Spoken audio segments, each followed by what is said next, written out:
So, Interview with the Vampire is back for a new season, and I want to talk about it. Mainly because I think the first two seasons were some of the best television I have ever seen. I mean, the writing, the acting, the costume design, all of it. I've never seen anything like this. I've rewatched it 3 times, and to be honest, the show was the only thing that got me through these last two terrible, terrible years with, everything in the world. So when I found out they were doing a third season just about the vampire Lestat, I lost my mind. I was so excited. As a gay, severely mentally ill actor, I do unfortunately see myself in Lestat. So that might have something to do with it. But now that we have a new season, I wanted to do a review and recap series because I am, unfortunately, newly unemployed and I also have no one in real life to talk about this with, so here we are. Two disclaimers before we get started. One, there will be obviously spoilers for the show. I have read the books, the first three. Well, not read, listened to an audiobook, but there might be spoilers for the book, light spoilers, but mainly this is focused on the show. I also have not seen Talamasca or Mayfair Witches, so no clue what's happening there. Should I watch them? Probably, but I'll cross that bridge when I get to it. Another quick disclaimer. If you work for the show or AMC or are affiliated with the larger universe of the Immortals in any way, shape, or form, let me know and I will retract every negative comment I make if I get cast on any of these shows. And I will turn this into a gushing, glowing review podcast where there's nothing ever wrong. Yeah, AMC, marketing team, get at me. Let's open a bottle of wine and dive into the first episode of The Vampire Lestat. So, I watched it 2 times. First time, just wanted to take it all in. Second time, I took an edible and took notes. Okay, so we start out with the new title sequence. And I don't know how I feel about it, to be honest. I mean, the first 2 seasons, the title sequence was just so simple and so perfect. Like, oh my god, Dubai and Paris, forming, the vampire fangs. I thought that was so cool, and it was, 5 seconds. And this really reminded me of the marketing materials. And the marketing materials really reminded me of Hot Topic. The marketing just felt very, emo SpongeBob to me, which was making me nervous for the season as a whole. Because the first 2 seasons were just so different from this. People call it campy, but I really don't think it's campy. I think it's really serious. Obviously there are jokes and obviously it's melodrama, but I don't know if it was camp, but this is camp. But at the same time, it does fit for Lestat and his character. So, I don't know. I don't know how I feel. And that's going to be a common theme with this episode. I really think this show I need to see as a whole, but I want to do weekly review episodes, so this is going to be a process for both of us. It's a journey. We're going to take it together. Okay, so the show opens with the auction. And the auction to me feels like a hangover right after the party, which is fitting for the themes of this episode. It's very austere, very bleak. My first questions are, why is James Raglan there? Why is Louis limping? And why is Armand missing an eye? What is going on? And they're selling off Lestat's records, the masters, and then he burns it in front of everyone. And I was like, oh, that's fun. I like that. That's very Lestat. And in the talk back, they were talking about how he's inspired by Banksy, and it's yeah, that would be Lestat's point of reference. And then they mentioned the global catastrophe, which, if you've read Queen of the Damned, you kind of know what they're alluding to. But I was oh, are they immediately combining, Queen of the Damned and the Vampire Lestat? Because, that doesn't happen until Queen of the Damned. So I'm interested in seeing, where this is going. And the other thing that struck me immediately is, it feels so 2026. Like, okay, the first two seasons, I do feel like were really indicative of the Biden years. You know, the first one, it's like we're all coming out of COVID, people are still hopeful. The second one is like the end of the Biden era, right? Like, it starts out so hopeful. We're all like excited. It's Brat Summer, you know, they're in Paris, everything's great. And then it ends in catastrophe and everyone's devastated. So this feels very appropriate for the Trump era. Like, even talking about global catastrophes, it's like, oh my God, yeah, that is so like right now. Like, that's the moment. Like, oh my God, gas prices are $6. Like, yeah. And I know this was like filmed last year, but it's like we could all kind of see where the ship is going, right? The other thought I had is who wins the auction, I feel like, is going to be very important for the context of the story. Whoever is listening to this, I do feel like is going to play a part. So Lestat begins the tapes of the failures by calling out the super rich, whoever bought it for however many millions they end up settling on. And I think the show has like such an interesting relationship with capitalism. I don't know what that relationship is, but I do think it's interesting.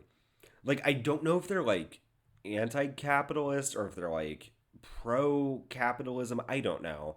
But I'm reminded of season 2 episode 1 where they're like in with all the refugees uh in where were they, like Hungary, I think.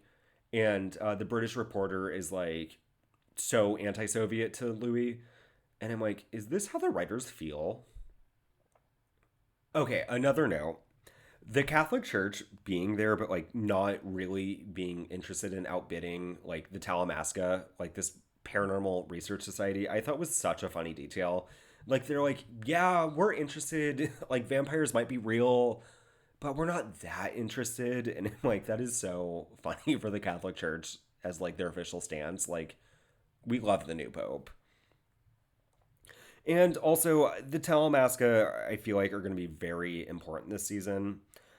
I just really hope there aren't too many like crossover tie-ins because like I haven't seen the show and I don't know if I'm going to. And I hope it's like subtle enough where it's like I'm not going to lose anything by not watching Talamasca, but I don't know. They are going to be important, so I might have to start watching it. Maybe I'll do a podcast about that and how I feel about the Talamasca. Would you listen? Like and comment below if you would. Okay, so then the next scene is the concert. My first thought was, oh my god, Sam Reed looks so good on stage. Like, he's really nailing it. This whole episode, I was just like stunned with how well he can do all of this. Like, as an actor, this is like so challenging to do live singing, to do comedy and drama in the same episode. Him playing high the entire episode, like, that is very challenging, and he's knocking it out of the park. Um, and then his monologue starts, and it just felt very boomer, which I don't know if it's like the writers, like if that's how they feel, or if they're like smart about it and it's like, no, what's that? You know, he's 200 however many years old. He would talk like this. But yeah, I don't know. I think it, as the season goes on, I'll be able to determine like, is this how the writers feel or is this like intentional? But oh my god, it was so boomer. Like that quote where it's like what Jen Snooze calls FOMO, and it's just like I was kind of rolling my eyes, not gonna lie. Like I agree, like Jen Snooze, like yeah, totally. But I can't tell if I like this or not. Um like I don't know. I really hope the writers aren't just like boomering out. Like I hope they're smarter about this. And maybe they are, and maybe it is like this is Lestat's point of view. And that's what I'm hoping for because they've always been good at that. But I don't know. I just feel like he would be more with the times. Actually, I don't know. I don't know. Because I thought one of the really like smart things that they did in translating the Vampire Lestat as the book into this is like the book, and Rice opens it with like this love letter to the 80s, like everything's amazing, fast cars, loud music, revealing clothes, which like I thought was beautiful and very indicative of like what it must have been like to be there. And it makes sense that like 2026 is very like, no, this kind of sucks. Like all of this sucks. And I thought it was really smart to make him kind of like a flop of a rock star. Like in the book, he's like this rock god. Everyone's obsessed. Everyone's like hypnotized by him. And in this, it's like he's playing in like flyover states. Like if this was real, that is what would happen. And I think it's also really indicative of this era of like everything kind of sucks right now. Like there is no optimism right now versus like the 80s. Like, yeah, sure, it was Reagan, but like, I'm sure it was fun. At least there was like, everyone was on cocaine versus this where it's like no one's drinking anymore, even. But yeah, I don't know. Jen Snooze, it was like, really? We'll see. Also, the concert is. It, this is really. Like, it felt really fun. Like, it was fun to watch. It was very entertaining. But I can't tell if I'm, like, liking it or not. Like, the first two seasons were very dark in tone, which I loved. Like, they were depressing and bleak and goth. You know, post World War II Paris was beautiful and New Orleans was beautiful. And this is very, like, it's the tone is so different and I'm still adjusting. Because I think the tone of the first two seasons was like pitch perfect and it was so true to the book. And again, reading the books, like the first one was really depressing and introspective. And then Lestat's like, I'm a rock star now. So I get it. I get it. I don't know how I feel about it. But at the same time, like, this is exactly how Lestat would tell the story. So again, it's all accurate. It's all like working for the character and working for the story. I don't know. But at the same time, I do fully understand why they're framing this as like two different shows. Like, they are two different shows. Like, they're, yeah, the characters are the same and everything, but like, they are so different as like just from the pilot. They were so different from the first two seasons. So like I get it. I've seen some like tweets and stuff of like people being like they're doing this because AMC I don't know like the conspiratorial thinking and it's like no I think they was smart to like frame this as like two different shows. Like obviously you have to watch the first show first, but yeah, they are vastly different. Okay, so then he goes backstage and we meet Yarda, which is I love this bit. I think this is so funny.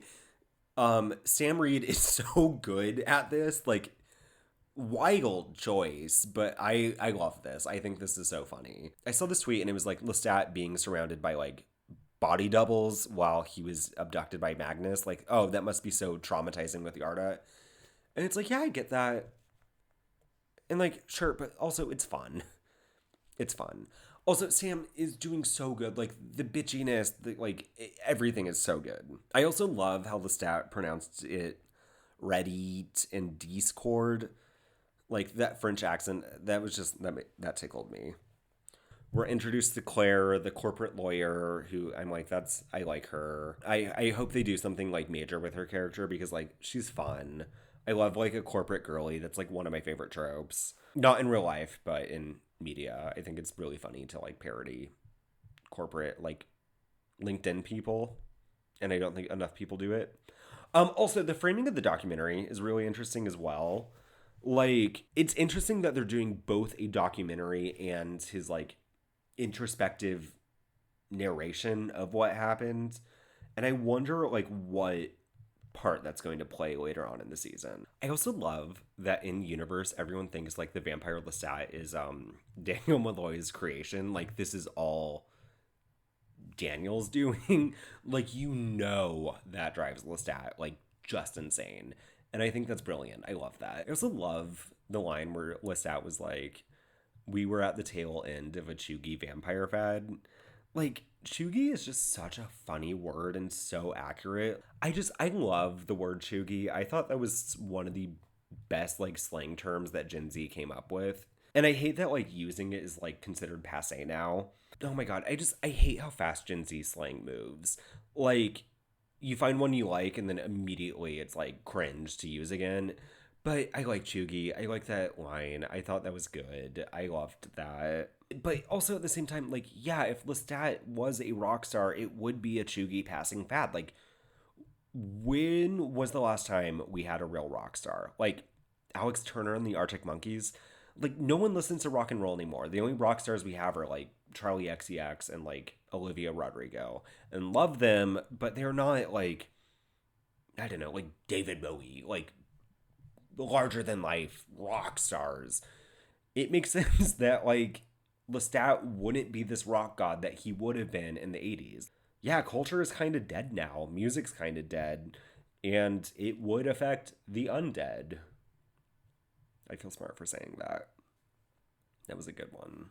Going right in, when Lestat says Mr. Dulac's portrayal of me as a mayonnaise villain with sociopathic tendencies, loved. Love that he's calling him Mr. Dulac. Love mayonnaise villain. Like, yeah, yeah, you kind of are. I love that. So then they get to the tour bus, and I thought Lestat stealing Louis' doctor was such a good bit. Like, yeah, that would happen. Lestat would steal the doctor in the divorce, the second divorce. Like, just yeah, the writers know these characters so well. They know exactly who they're writing for. The characterization is just so perfect. So again, even with like my hesitancy, I am very excited for this season, even with like my like trepidations about some of it. Finally, we see Daniel Malloy again.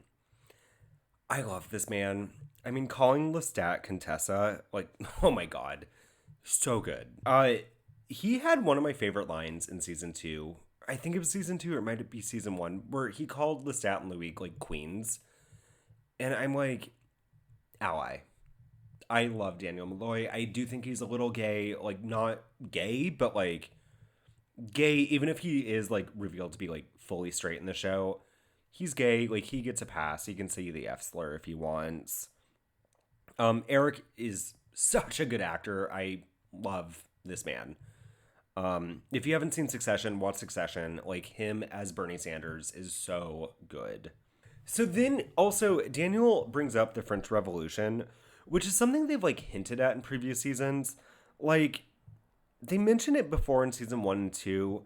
Like I think it's Armand that mentions after Danton was decapitated, and Lestat like mentions Robespierre, or maybe it's reversed. I don't remember, but that would be so cool. Like I think the French Revolution is so interesting and hasn't really been explored in media that much.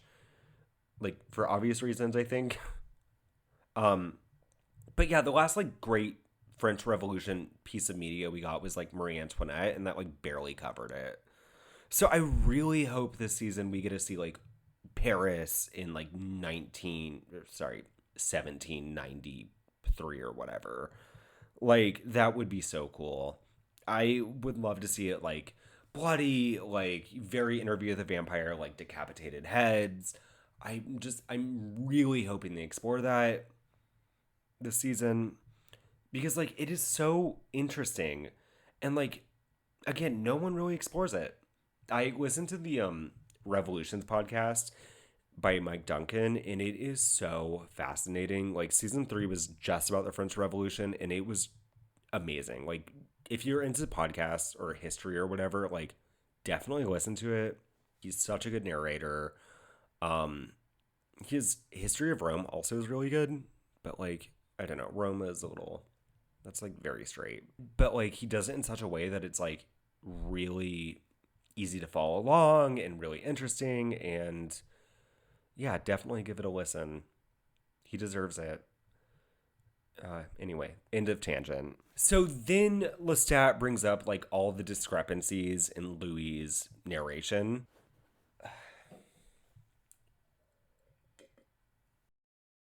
Okay, the train.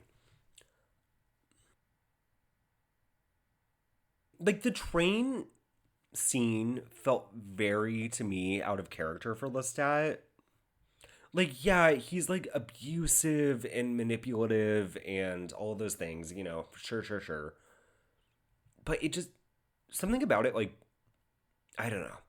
And the whole show is shown as like memory is a monster and it changes and you can't remember things correctly and you editorialize. There really is no version of the truth. Like, it's everyone's perspective of these events, right? And I think that's why I love the show so much, is because like when you rewatch it, you can like pick up on the discrepancies and pick up on where someone might be lying or their memories might be like altered or whatever. Um yeah, so I'm interested to see Lestat's version of that, maybe. Again, this is unfiltered. Do not I'm not I believe women and I believe Claudia, but yeah, something about it I was just like, because she hated Lestat, hated him for like good reason too, obviously, but like, I don't know, the trial episode I think really reframes everything, where it's like, yeah, it is kind of a matter of perspective, and like none of these people, none of them, Claudia included, none of them are like angels, right? Like they're vampires, they kill people. None of them, like, the truth is malleable. So we'll see. I'm not defending Lestat. I am in no way defending Lestat. I probably should cut all this out. We'll see how I feel. It was raining also killed me. Um, that was good. I liked that. Oh, also, okay, in season 2, episode 1, Claudia writes in her diary that like she doesn't dream, but then Louis remembers her dreaming. So the diary is not the word of God. It is filtered. Everything, all of their stories are filtered through their own perspective. Like they're all the hero in their own stories. Anyway, moving on. And then, okay, Lestat gets into his monologue. It feels like Lestat is a Marxist. Like, Louis is like the capitalist vampire that's like his like thing. And I love that Lestat's like, no, capitalism isn't good. What is the quote? The humble laborers standing in the doorway, draining pipes while their children do half pipes in their emptied swimming pools. Like that feels something like you would read in like a communist newspaper at like a Bernie rally or something. Like I loved the first half of the monologue. And yeah, it is also refreshing to see Lestat say what he really thinks. Like so much of him is like wrapped up in like 7 layers of irony. And for him to come out and just like say like something so honest, I appreciated. But then you get into the rest of the monologue. What's the quote? Facts are irrelevant, feels are everything, and like no more safe spaces. Like, I'm sorry, it just feels so Ben Shapiro. It feels so like Daily Wire. I I don't know. Again, I get like he is 200 and however many years old, which like yeah, I agree. Like facts are irrelevant. Like half of the country's like living in a fantasy world where like Trump is the greatest president of all time. Like, and they feel like that. So I get it, but it just feels a little reactionary. I don't know. We'll see. I hope I'm wrong. But like, wasn't that whole like Ben Shapiro's like whole thing like, no, facts are, uh, facts don't care about your feelings. Blah blah blah. So I don't know. Again, I really hope the writers aren't like boomering out. I hope it's like from his point of view and not how the writers actually feel. But like again, from like a left wing perspective, like it is true, like that is the world we're living in, and I do think it's also really interesting. Interview with the Vampire, I feel like is the most 2020s show that we will see this decade. Like even how they frame truth. Like we do live in a post-truth world where like misinformation spreads like that.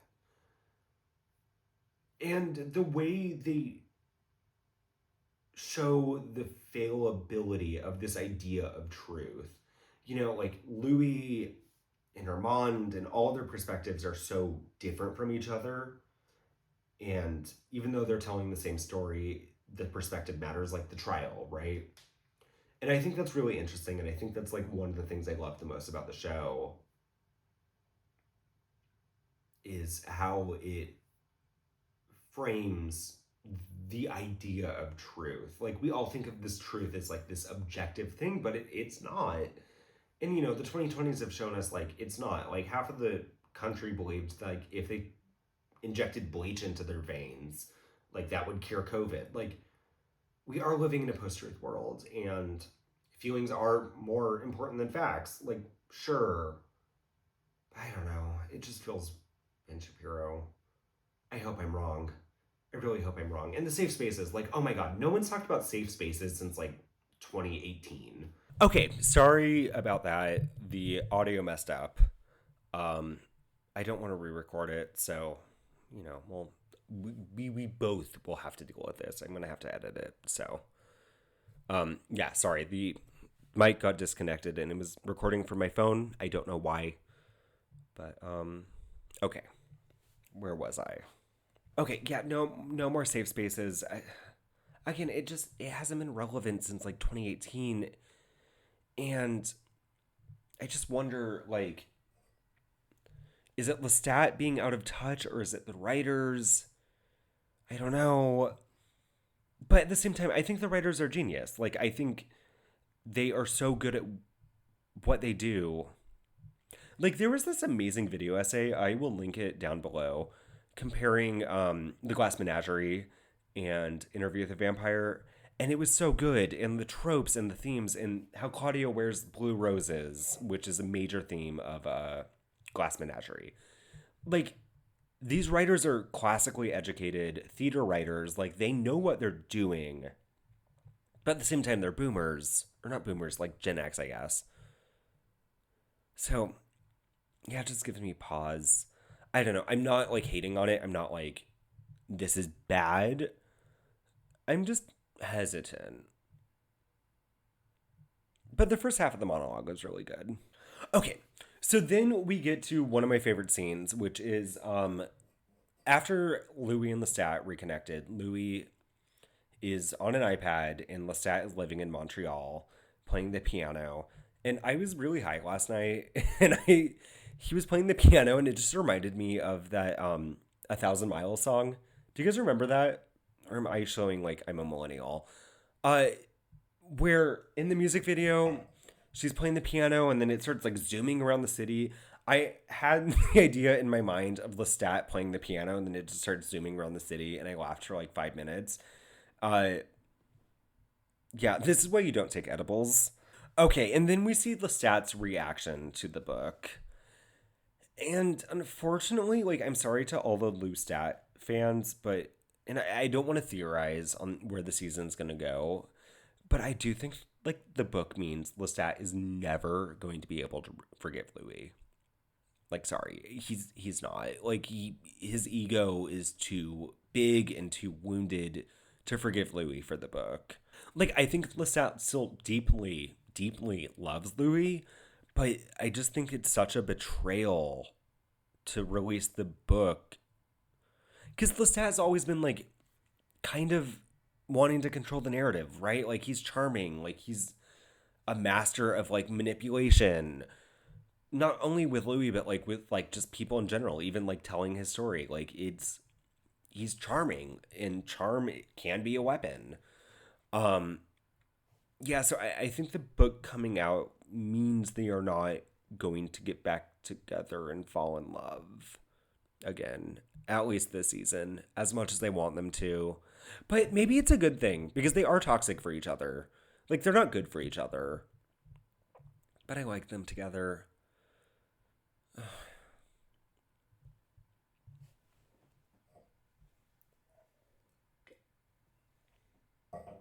Louis releasing a book and that, a tell all, and that causes Lestat to start a band and almost end the world. I'm like, oh my god, that is so Lestat. Like, he would almost cause the apocalypse because, like, someone wrote a negative book about him.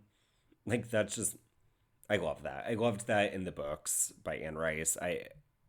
It's fitting. It like that would be his reaction, almost ending the world. That's very him. Like, oh my god, he is so dramatic. Love him. The thing I noticed is, like, everyone's a fan in the show of Armand. Like the two Gen Z cashiers at the bookshop being like, I love Armand. I'm like, oh my God, what did Daniel do? Like, what? I hate Armand. Everyone hates Armand. I have not met a person that likes Armand. I guess there are some people online. And okay, let me just say, like, that's not a criticism of the character or the actor. Like, the character is great for the story. Like, and the actor's killing it. Like, he's doing an amazing. All the actors are amazing, but like him especially is doing an amazing job with Armand. And Armand, like, he serves his place in the story, and I don't hate him in the story. I just, oh my God, I hate Armand. The chemistry between him and Louis was never what it was with Louis and Lestat. And yeah, were Louis and Lestat like terribly toxic and awful for each other? Sure. But so were Armand and Louis. Anyway, I just think it's really funny that everyone in the show loves Armand. It's just like, girl, what? Lestat trying not to have a panic attack and like scream and like kill the trick or treaters was also a really good bit. Daniel has this line where he was like, the whole tour is some Byronic reaction to my book. That is so good. That is such a good one liner. Daniel Malloy has the best one liners of all time. Like, God, he's just so good. He is so necessary for the story whenever it gets a little too like ridiculous to like bring it back. Like, his character was just so smart of the writers, and I think it's like the writers criticizing themselves and like what they're doing. And a Byronic reaction to my book. Oh my God. I also love how like Daniel thinks he's gonna win an Oscar. Like that is so funny to me. And so Daniel, like he is so high right now. Like his ego has never been higher. And I love that. Like, yeah, him turning into a vampire would make him like a narcissistic monster. And yeah, I get it. I love it. It's so fitting. Cause like in the story, first two seasons, he's about to die, he knows he's at his end, and now he's gotten like this new shot of life, and he's like, oh, I'm the greatest, like, and he's doing drugs again. Like, yeah, I love what they're doing with him this season. Okay, and then we get to the concert where Lestat has a panic attack. Spoiler alerts, possibly theory time. There have been theories that it was Akasha like causing the panic attack and causing those flood of memories, which like I could see that. As an actor, like I've had panic attacks on stage multiple times. And that's not something all actors do, but like it is very truthful. Like sometimes you're performing, and I don't know about musicians, but sometimes you're performing and like things from your past just like randomly pop up and you just kind of have to deal with that. And I think that happens to like a lot of actors.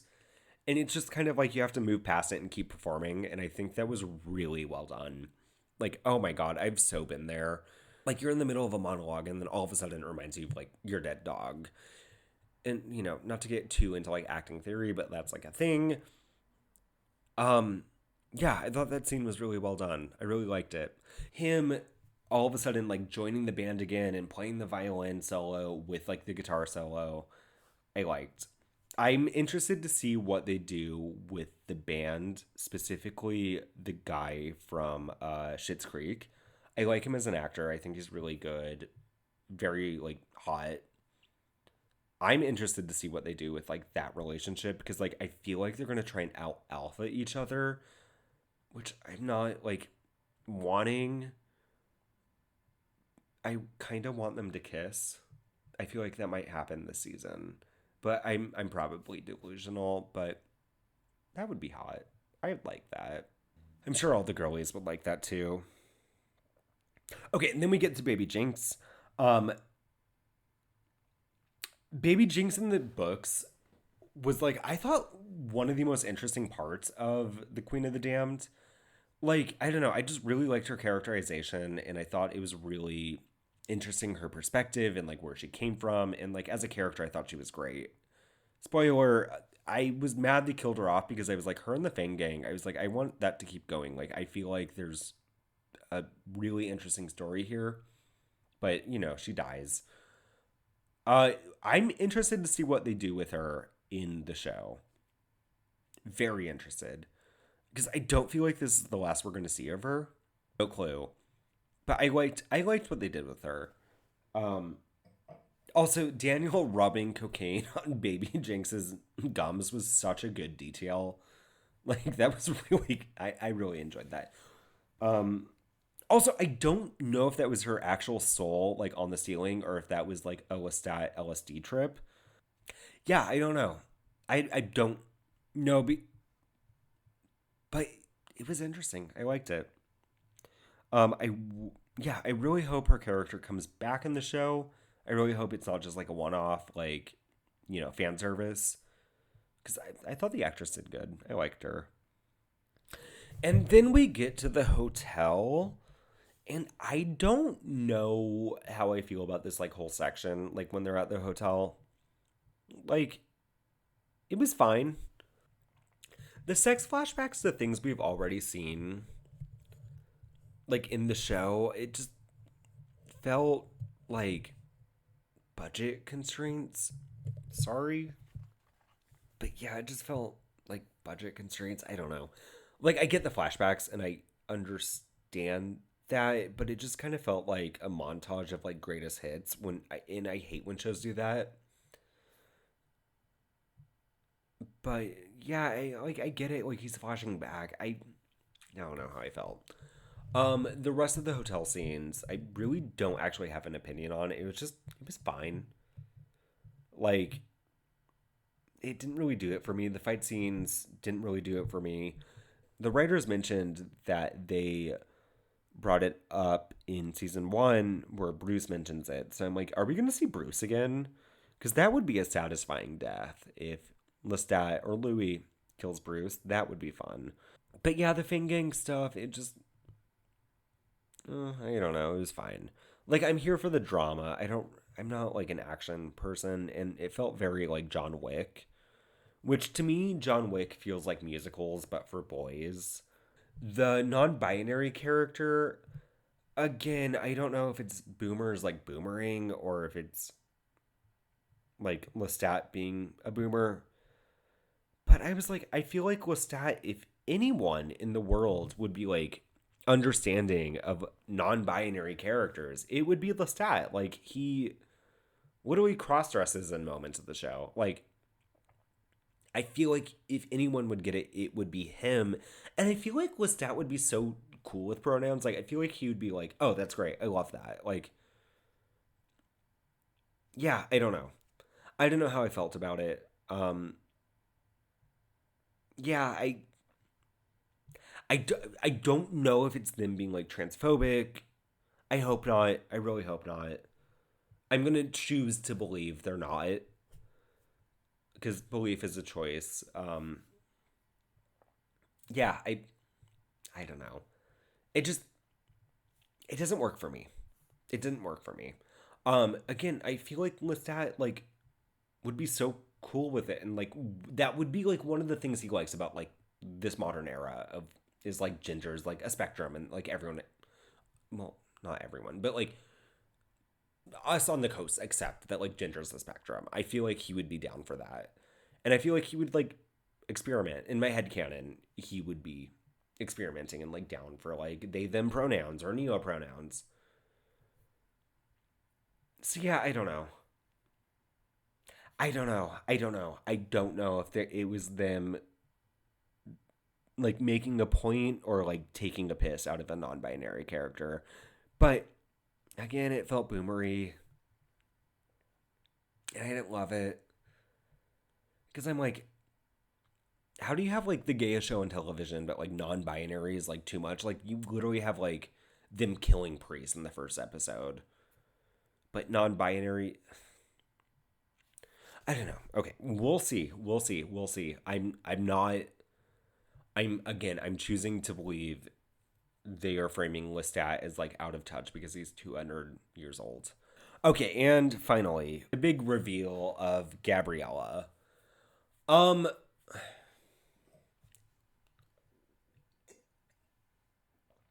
okay.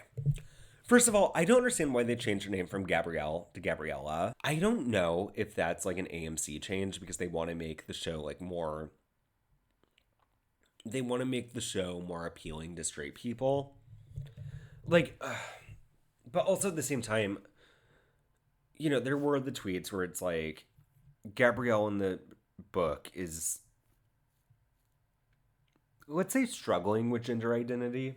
I don't want to place it, like, I don't know if there's like words for it, but like in the book, like there's this amazing moment where she tries cutting off all of her hair and it keeps growing back.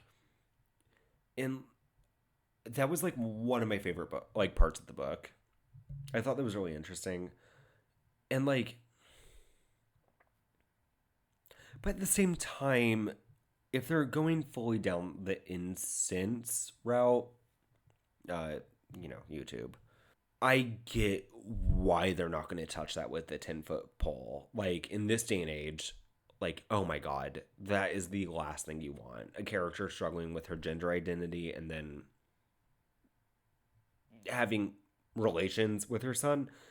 Yeah, no, not a good look. Not good right now, even if that was the intention.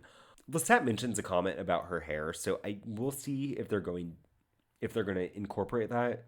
Because again, it was such a cool moment in the book where it's like that was her like transformation trauma, was her cutting her hair and it growing back. Yeah, but I don't understand why they changed the name from Gabrielle to Gabriella. Maybe to make it like more feminine for sure. But like I don't know, the vampire Gabrielle to me just sounds better than the vampire Gabriella. I don't know, just Gabrielle rolls off the tongue better, in my opinion. Yeah, I feel like Lestat feels so betrayed by the book, where it's like, yeah, of course he would go to his mom instead of Louis. Like, Louis just broke his heart all over again by releasing the book. Maybe not broke his heart, but like definitely like betrayed him. And I think that's a wound that won't heal because like again, like he even says it like the vampire ego cocoon Lestat built for himself was so important, and the book kind of shatters that. And I think that's the biggest betrayal is like it shatters his persona. Like it shatters this mask he wears. And now he has to correct the record. So I don't know if he's going to forgive Louis. And him going back to Gabrielle, I'm interested to see what they do. Because in the books, Gabrielle kind of like fucks off and like lives in the desert and like just travels the world. So we'll see what they do. Anyway, okay. That is my review. Some last final thoughts. Last final thoughts. Oh, D. Okay, final thought. D, I thought she was a vampire this entire time, and then it's like, oh, she's not. I like her. I really like her. I hope they keep her around. I like the actress. Like, she didn't have much to do this episode, but like, I thought she was fun. She's, yeah, I like her. I hope they do something interesting. But yeah, I totally thought she was turned. Overall, I would give this episode 3.5 blood drops out of 5. Like, maybe 4. If I'm okay, I want to be charitable. 4. Um, I feel like I want to see the rest of the season before I can judge this episode. Because it's like, I have no clue where the rest of the season is going. Like, the promo was basically just the pilot, which is a good thing. And I am excited. It's following the book well from what I remember. So yeah, I'm excited to see where we go. And again, I feel like in context, I will like this episode more. Hopefully not less, but probably more in context of the rest of the show and what they do with it. But yeah, I I don't know. How are we feeling? Let me know in the comments. Like, subscribe, comment.